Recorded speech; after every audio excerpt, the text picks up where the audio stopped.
etalon bir meyar yoxdursa, heç bir şeyin mənası yoxdur. Allah yoxdursa, heç bir anlayış dura bilmir ayaq üstə. Hamısı uçur. Heç bir əxlaqi anlayış dura bilmir. Ha. Ona görə də Allah öldü deyəndə Nietzsche əslində Avropanın ölümünü, Avropa sivilizasiyasının ölümünü öncə görmüş olur. Tolstoyun da çox maraqlı bir əsəri var və əsərin özündən çox adı maraqlıdır. Deyir ki, Allah hər şeyi görür, amma gec cavab verir. Gec cavab verir məsələsi əslində yaxşı deyibdir. Bu səbirlə bağlıdır.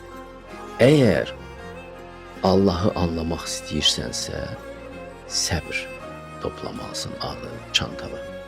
Səbirli olmalısan bu yola çıxanda. Allah bilir nə zaman açıb göstərəcək. Bir ayənin gerçəkləşməsini görmək üçün bəzən sənə 20 il lazımdır. Məsələn, mənim gəncliyimdə, uşaqlığımda bir yaramaz adam var idi. Yaramaz adam idi, yaşayırdı. Hamı bilirdi ki, o yaramazdı, çox pulluydu, çox zəngin idi. Qorxurdular ondan. Və sonra 90'larda o yaramaz məhv oldu getdi. Bütün onun imperiyası, xanəmanı hamısı dağıldı. Və mən başa düşdüm ki, bu Qurandakı ayə nəyi bildirirmiş?